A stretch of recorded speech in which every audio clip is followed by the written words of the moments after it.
Salut les bijoutiers. Comment ça va par chez vous? Hein? Vous me dites jamais ça en fait. Je vous pose toujours la question. C'est une question sincère. Moi quand je dis hey, comment ça va?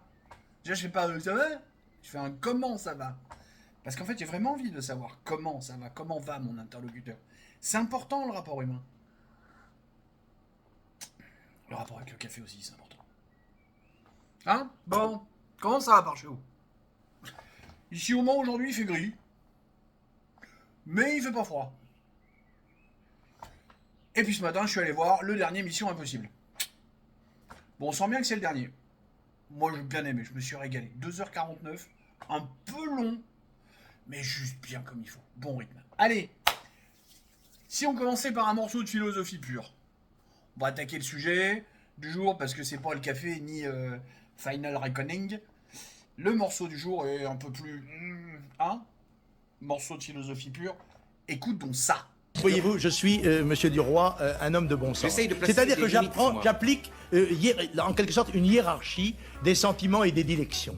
J'aime mieux mes filles que mes cousines que mes voisines que des inconnus et des inconnus que des ennemis. Par conséquent, j'aime mieux les Français, c'est mon droit. Bon. J'aime mieux les Européens ensuite. Et puis ensuite, j'aime mieux les Occidentaux. Et puis j'aime mieux dans les autres pays du monde ceux qui sont les alliés et ceux qui aiment la France. Ça me paraît un bon critère. Et puis je trouve qu'avec ça, nous avons déjà beaucoup de responsabilités. Et que si nous assumons celle-là, ce sera déjà très bien. Ce sera déjà très bien. Je trouve aussi que ce sera déjà très bien de pouvoir assumer tout ça. Vous avez compris le principe, ça me semble clair, d'accord?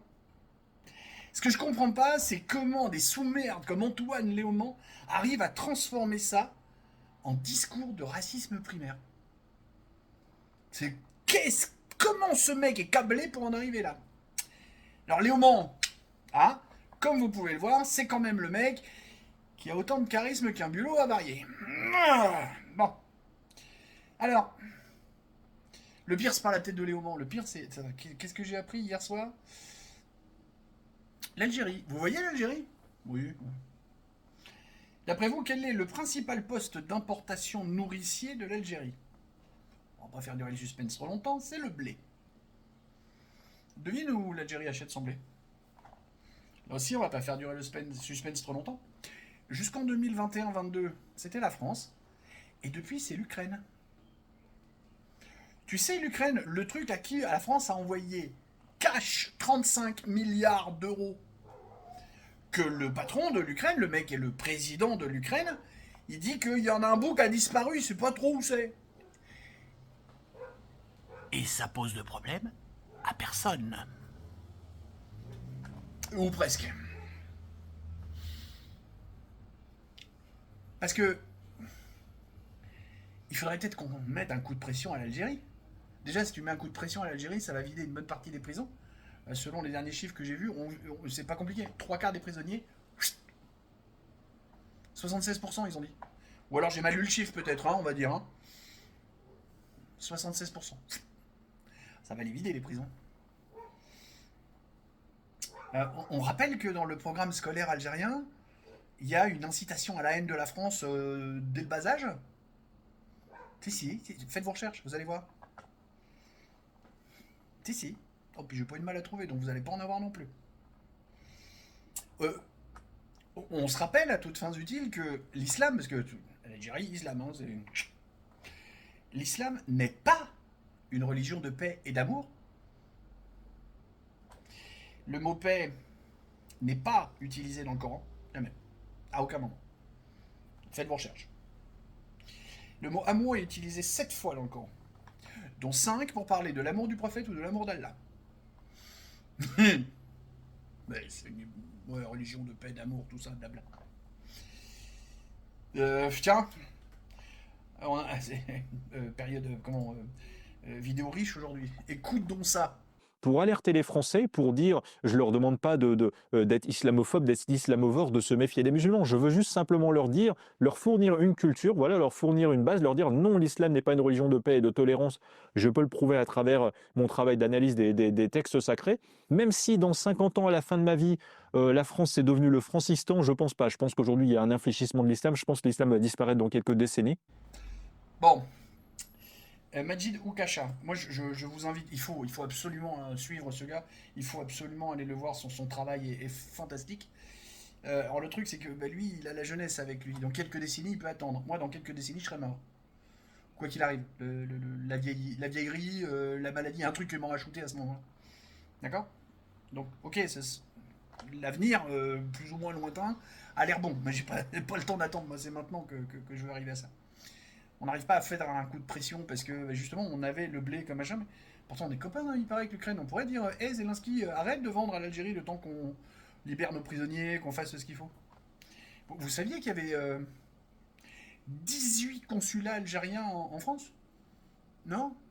Et c'est pas parce qu'il y a 5 millions d'Algériens en France.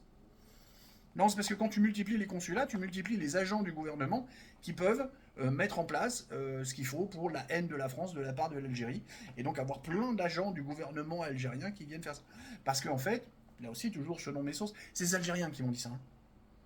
D'accord. Mes sources, c'est des Algériens qui me l'ont dit en vrai, en direct. D'accord. En fait, dans les cités, dans les machins, il y en a, oui, oui, ils sont payés par le gouvernement. Parce qu'ils font des conneries à Alger. Alors, on les met dans un avion, on leur dit va en France. Et les conneries que tu fais à Alger, tu vas plutôt aller les faire là-bas. Ouais, voilà ce qu'on nous envoie comme merde. Et alors 5 millions, hein, j'ai dit, vas-y. Respire par le nez. Mais vous l'inverse. vexez pas, calmez-vous. Ce sont vos chiffres, Non hein. mais calmez-vous madame, ça va bien se passer. D'accord. T'as compris, hein. Bon. Qu'est-ce que... Depuis très longtemps, pour ceux qui me suivent, hein, vous savez que moi je suis partisan de dire, quand t'es un youtubeur comme moi, d'abord tu assumes de faire ce qu'on appelle de la politique. Tu peux être apartisan pour dire je ne me suis pas affilié à tel parti machin, mais tu ne peux pas dire être apolitique, c'est clairement de la politique ce qu'on est en train de faire. Mais j'ai aussi la foi de dire il faut toujours essayer d'apporter une solution, parce que tu es un citoyen, tu as une capacité d'analyse, tu as le droit de vote et tu as le droit de proposer une solution.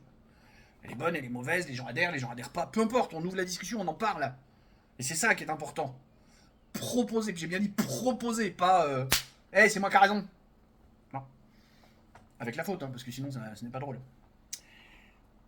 Et le problème, c'est que là, compte tenu de la situation actuelle, au point où on en est aujourd'hui, je n'ai plus de solution à proposer qui ne comporte une large part de violence. Si, j'en ai des solutions, mais il y a toujours une part de violence dedans. Je n'arrive plus à proposer, à trouver une solution où il n'y a pas la violence. Et comme on est sur un truc où on n'a pas le droit de parler de violence assumée, de choses comme ça, eh ben je vais pas le faire. Je vais vous laisser là-dessus. Réfléchissez, cogitez, on en parle, on échange, on cause. La communauté des biloutiers, quoi. Hein? D'accord? Allez, bisous, poutou, tchuss.